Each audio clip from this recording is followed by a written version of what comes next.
Now we are going to talk about the introduction to statistics. When we say statistics, then we basically mean we have various branches of mathematics. Statistics is one branch. So statistics is a branch of mathematics which normally deals with data collections, presentation and analysis of numerical data, and drawing conclusion on basis of the same data. So it has to do with data collections, being able to collect data.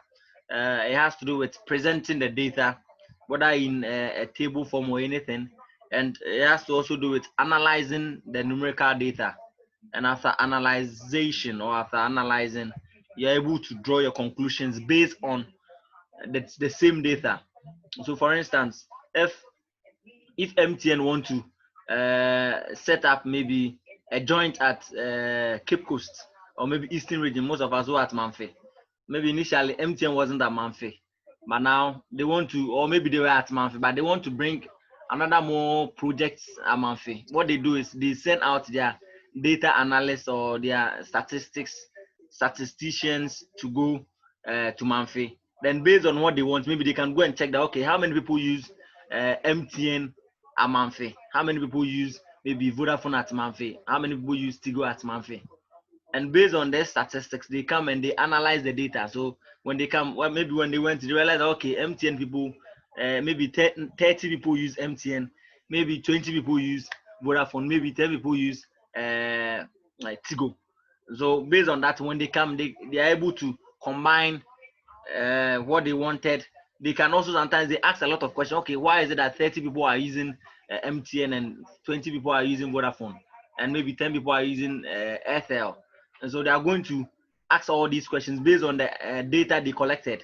And when they're able to get the understanding of why maybe 30 people are using, sorry, my network resistance went off. So as I was saying, if they are able to, or when they're able to ascertain the reasons why maybe a smaller chunk of the population or of the populace are using MTN and Vodafone, and then they will be able to find solutions based on the reasons which or the contributing factors. So they go there, for instance, maybe the National Commission of the National Communication Commission want to go there and see the number of people who are using airlines and so on and so forth, or airtime and so on and so forth. Based on this analysis, they're able to come and draw conclusions. Okay, when we went to the, according to the data, we realized that MTN people 30 are using it, Vodafone 20 are using it. This are this. Now they can now come and check the mode and the median. For instance, they can check the mode. The mode they can see that okay, in their research or in their statistics research, how many out of the 30 people who were using MTN, how many are females? How many are males? So maybe you can say 10 people are males, maybe 20 are females. So then that means the mode here will be 20. That means the highest number of people who are using this are girls. So that becomes the modal mark. And so we can consider all these things. Then they can ask, okay, why is it that only girls are using MTN, or a high number of girls are using MTN? So it has to do with they first collect the data by going to maybe to houses or anything to talk to them. Okay, who you student, where you student, where you student. Then that is the process of collection of the data. Then from there they come and present the data in a data form. So they tabulate it and say, okay, MTN were using this, and this. Out of the 30 people who are using MTN, 20 are females. Listen, they can even do and further go on to the age category. So they can now when you come to the age category, when we are going further, or as we advance the class, we talk about group and on-group data. For instance, with the on-group, they can now say, okay, we consider the age range from maybe 10 to, or maybe from 10 age 10 to 20. We realize that okay, 5 people were using MTN and maybe 2 people were using Vodafone.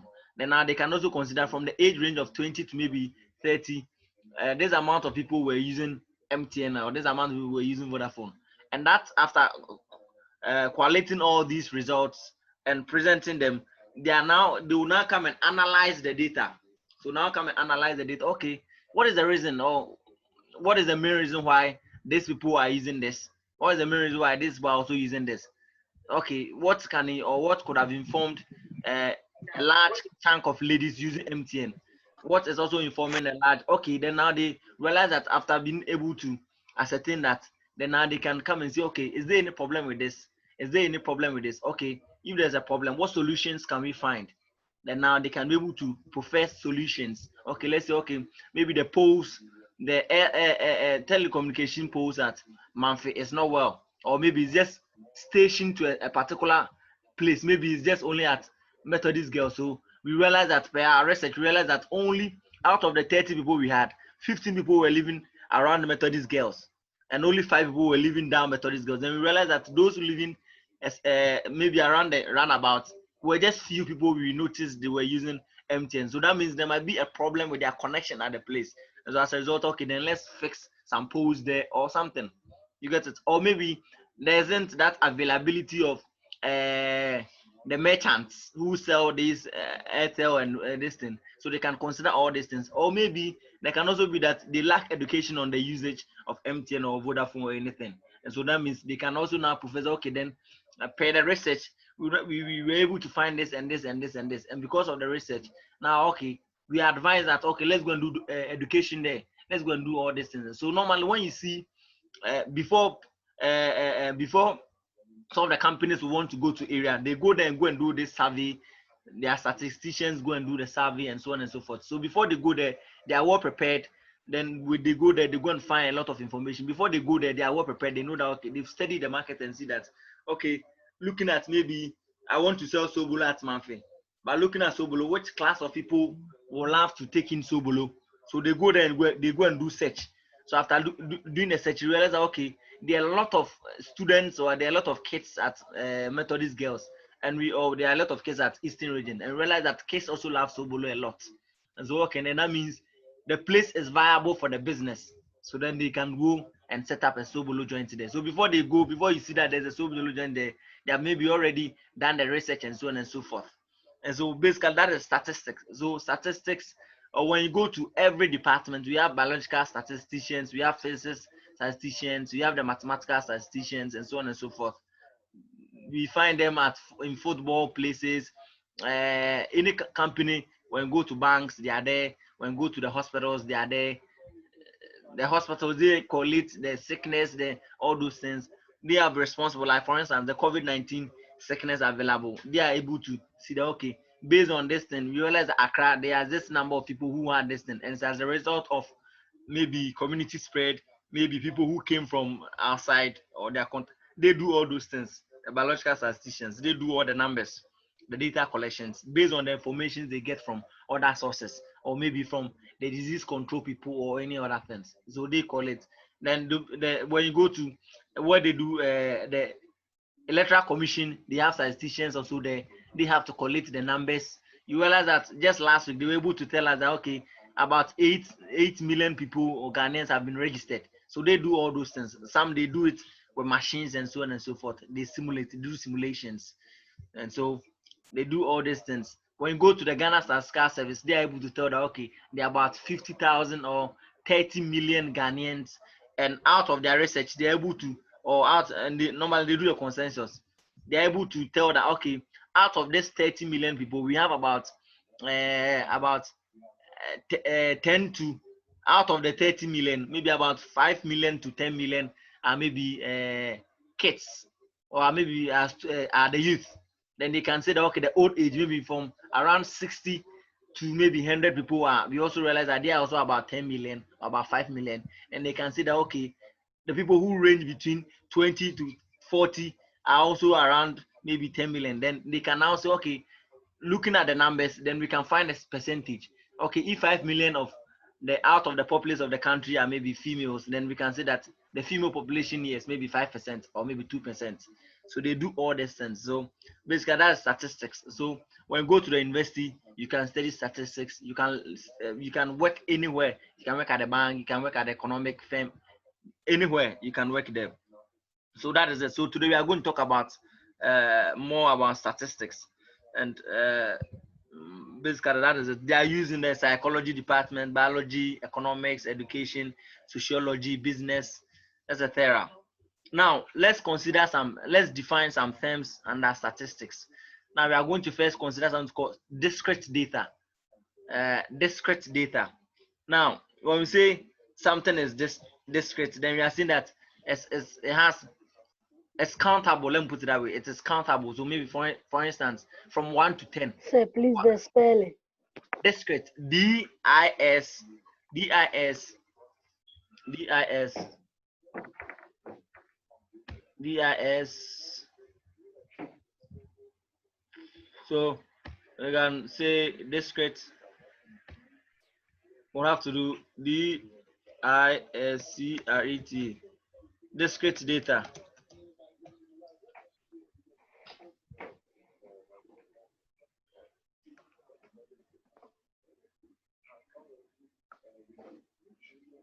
So normally these data are normally restricted to only a certain number, or they are restricted to exact extent numbers. There are restrictions. They are restricted to a certain number or a certain discrete extent numbers. And so when we say discrete data, so for instance, 0, 1, 2, 3, 4 can be maybe in a class of maybe 50 people, 1, 2, 3, they can be considered as discrete numbers. They can be considered as discrete numbers. And so they are normally countable. They are normally found by counting. And so that is it. And from discrete data, we can also consider continuous data. Continuous data. We can also consider continuous data. Uh, continuous data. Continuous data. Now, when we say continuous data, their values of continuous data can be any real number. So values of continuous data, because they are continuous, it can be any real number. And so it can be any real number. They are continuous. You see, continuous data are usually found by measuring.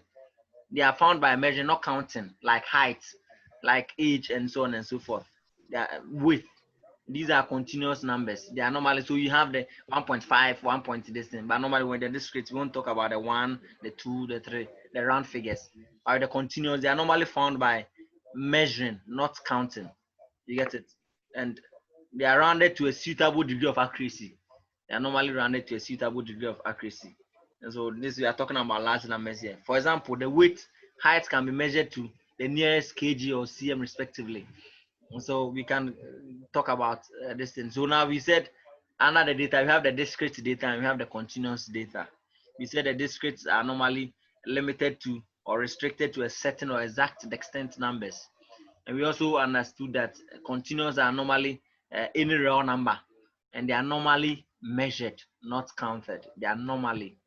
That's not to say we don't count them. We are saying that they are normally or usually measured, not counted. And so, for instance, we looked at the age of someone and so on and so forth. We looked at that.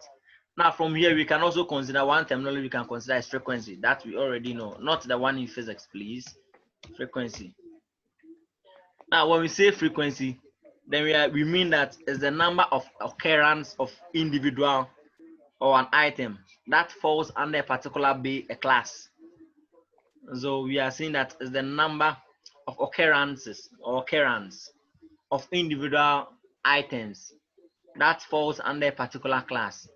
So the number of times something happens in a class, we can consider that as frequency. You get it? That is why it's from that English word frequency. You get it? So frequency. So the number of occurrence of individuals. So the number of times you talk can be your frequency in a class. So the number of occurrences of an individual item that falls under a particular class, this thing is termed as frequency. And it can also be defined the number of times an item or event occurs. So the number of times an event occurs. That means, oh, okay, Methodist girls, they say entertainment normally every week we are. So now when you are considering the frequency of entertainment in the month, you can see that every month you have four times, or you do entertainment 4 times. So 4 times becomes your frequency. Basically, that is it. Now, then we can consider frequency distribution tables. Frequency distribution tables.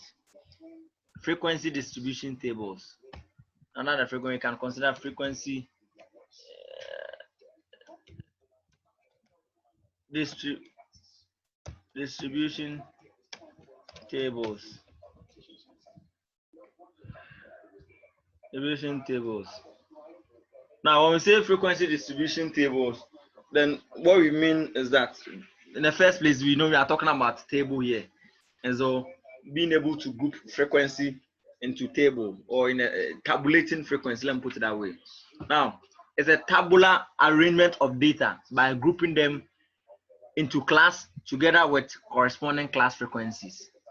And so it's a tabular arrangement. So it's arrangement of or arrangement of a data by grouping them into their classes together with corresponding class frequencies. So for instance, maybe in a let's talk about the number of times. Let's talk about education. So in our classes, we are talking about periods. So now we can consider the subjects we study maybe in a week. And so if you have to consider this, we know that we have physics in a week, we study physics, we study core maths, we study all this thing. Now we can consider the frequencies. How often do we study physics? And so maybe then we can write, okay, in a tabular form, we can say, okay, physics becomes the class mark. Then we can consider, okay, biology, we can consider maybe chemistry, and so on and so forth. Then now we come to the frequency. How many times do we study physics? Maybe in a week we study physics maybe 4 times. Then we write it. So that one becomes the frequency. Maybe biology you study it 2 times. Then we write it. So that one becomes, so tabulating this, we call it frequency distribution table. They normally has to do with the class mark and net frequency. And I've explained what frequency is. So that is it. So it normally gives the possible values of class intervals. And so we also consider class intervals. Basically, when we say class intervals, what we mean is, for instance, let me give you an example. So for instance, maybe we are doing a terminal report, and or maybe you all wrote physics exams, and after writing the physics exams, we had people getting, we had our various marks. Then now we are recording it. The class mark can be say, okay, or maybe those days when we are DHS, I remember those days when we are DHS, our teacher will say that if you get below 20, they'll cane you. Maybe your cane is 1, or you became 4. If you get from between 20 to 50, you became 3. You get it? And so that's classes. So the class or the class interval is that period, that interval that give maybe from 0 to all those who are 0 to 10. The 0 to 10 is the class interval. So that means the interval is from the 0 to 10. Then maybe 20 to 30 people. The 20 to 30 is another also interval. Are we getting it?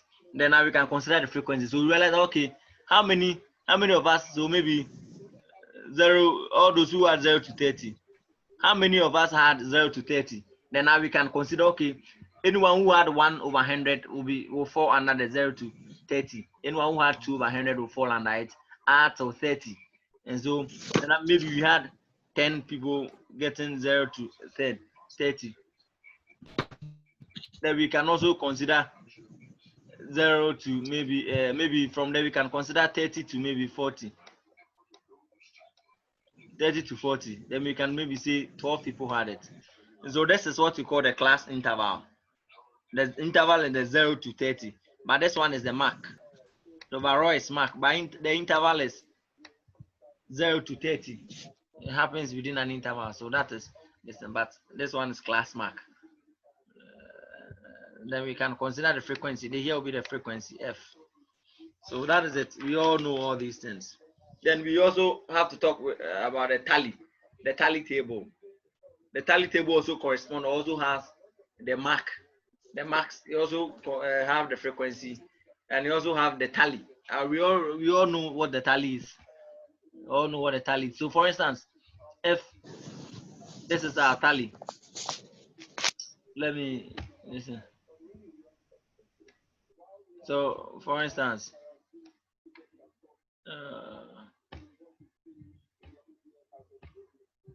yeah. So maybe if you are given data, and out of the data, maybe how many people had this one? We didn't use the class interval. Maybe we use the normal. Okay. So the teacher asked, how many people had 1? How many people had 5? How many people had maybe 6? How many people had 7? So looking at the results, we realize, okay, the frequency, we realize that maybe 10 people had, so this one is the tally. Here will be the tally. And this one is the frequency. Then we ask, okay, how many people had one? Then we realize, okay, 5 people had one. The tally is we draw. It just help us to be able to get our frequencies right. So we count the number of people who are the distance. The number of people who are the one. We realize that there are 5. So if there are 5, what we do is there's a tally. We all know what the tally is, so we cross it. And so then we come and write 5 here. Maybe there are 2. We just write 2. Normally when there are 5, the 4, then you cross it. Maybe if there are 6, then this one will be like this. This we all know, so we just listen. So this is 1, 2, 3, 4, 5, 6. And write 6 here. Basically that's it. So there's a tally table. It has the tally 2 in it. So it has the max, the tally, and the frequency. Please, there's noise at the background there. So that is it. Then from here we are going to talk about grouped and ungrouped frequency distribution. I'm going to consider grouped and ungrouped frequency distribution. Now, the first one I'm going to consider is the ungrouped frequency distribution. The ungrouped frequency distribution normally is a frequency distribution organized in such a way that the marks are not grouped as shown in the table below. So they are something like this. This one is a typical example of ungrouped frequency distribution. This one is a typical example. This is ungrouped. So 1. How many people had 1? So maybe you are giving the ages of 20 school children were recorded as maybe 13, 9, 15, 17, 13, 9, 11, 9, 11, 15, like we know our normal class marks. Then the group 1 will be like, okay, it is not organized in the different. So the group 1, maybe you have 9. How many people had 9? Then we just record it, just as I've done here. How many people had 5? We just record it. But when we come to the grouped frequency, the group frequency normally deals with the class intervals. It normally deals with the class intervals. So now from this thing, using the same distance, we can say that, okay, how many people had from 1 to 5? So from 1 to 5, then this one will be 1 to 5. So we are grouping it. We are grouping them into a class. So this will be from 1 to 5. Then we can now come and say, okay, how many balls who had from 6? The mark from 6 to maybe 2. From 6 to maybe 10. We can also consider maybe how many people had from 10 to maybe 15. How many people who had maybe from 15 to maybe 20? 20. And so when we have something like this, then that means we look, okay, so the group, with this one, the group distribution, the group frequency distribution, we can say, okay, how many people had the max between 1 to 5? That means if you had 1 year apart, if you had 2 year apart, if you had 3 year apart, if you had 4 year apart, if you had 5 year apart, then we record. So how many people had the class, how many people had their max ranging from 1 to 5, then record it. How many people had this, then record it. So this one is the grouped, but the ungrouped would have to do, but this one we don't group. This one is just individual. So if you had 1, we just record. How many people had 1? We just record it. How many people had 2? We just record it. This one is not a class of maybe from 1 to 5 or this thing. This one is just single person. So the people who had 1, we just record. The people who had 2. So that's the difference. So this one is a grouped frequency distribution. Another one I spoke about before adding this one is the ungrouped. Is the ungrouped frequency distribution. Is the ungrouped frequency distribution. Is the ungrouped frequency distribution. Now let's move on. Let's do something we call class. The class intervals. I've already explained what class interval is, so I won't talk about class interval.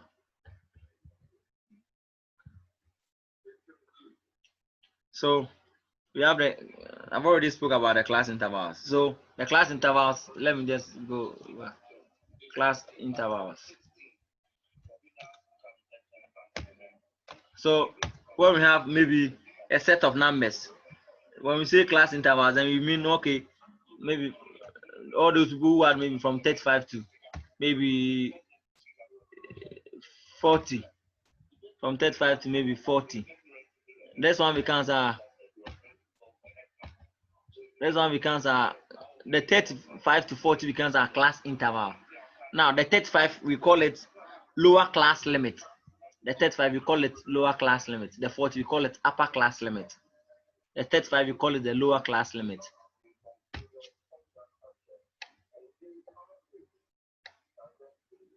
Then we can call this,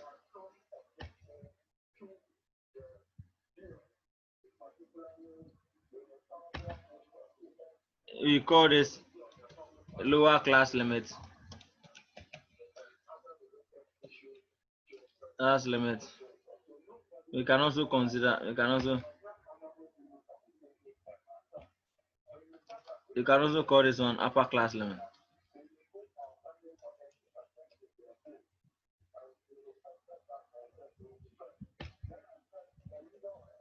Can also consider this one the upper class limit. Limit, you can continue. Lim. So that is it. So then from here we talk about class boundary. Class boundary. Class boundaries. Boundaries. These are things you are supposed to know by heart. So when we say class boundaries separate one class from the another, or from another. Sorry. So class boundary normally separates one class from the other. For each class, there are the smallest and largest values an item in that class can have. So the smallest value is the lower class boundary, and the highest is the upper class boundary. Now, this is how we found a boundary. We found the class boundaries. So, for instance, we have this. I want to draw.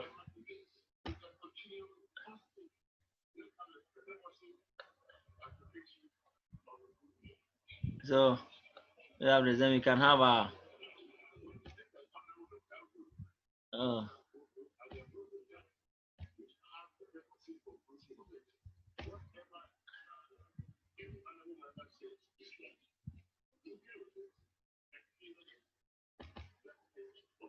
So we can have here maybe okay, like we did 35 to 39. Now with this one, that's how the class boundary is found. You realize that there's the interval there from the 35 to the 39 is the interval.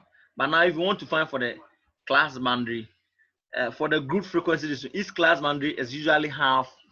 There's to find for the class boundary. What we do is now, just as I already reiterated, I said that okay. So this one is maybe 40 to 49 or 44. Sorry. Now, if you want to find for the class boundary would have to do is the difference from this is the upper. This one is the upper class boundary, and this one will be the lower class boundary. Just as like this. And so this 39, we normally find the difference between this one and this, the 40 and the 39.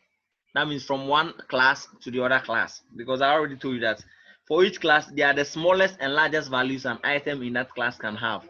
The smallest value is the lower class boundary, and the largest value is called the upper class boundary. I've already spoke about that. So when we have this, the difference between the 39 and the 40, then we divide by 2. Then we add it to the 39, then we subtract it from the 35. And so this one, if you have to do this, you realize that the difference between the 39 and the 4, 30. So this one is a distance. This one 39 and this one is 40. So we subtract the 39 from 40. We are going to get 1. When we get 1, we divide 1 by 2. When we divide 1 by 2, we are going to get what do you call it? 0.5. So we add the 0.5 to this upper class limit. Then we subtract it from the lower class limit. And so when we do that, we are going to get our class boundary now. This we are finding the class boundary. So now our class boundary will be 0.34.5 to 39.5. That's what we are going to get, which is the same distance. So that is it. So we are finding the class boundaries. Now, looking at this, maybe this one, the next distance is maybe 45 to 49. 45 to 49. So finding this one's class boundary, we subtract this one from this. And so the difference from this and this is 1. And so divided by 2 will be 0.5. So we add we subtract 0.5 from this, then we add it to this. And so So we are going to get this one will be 39.5, 39.5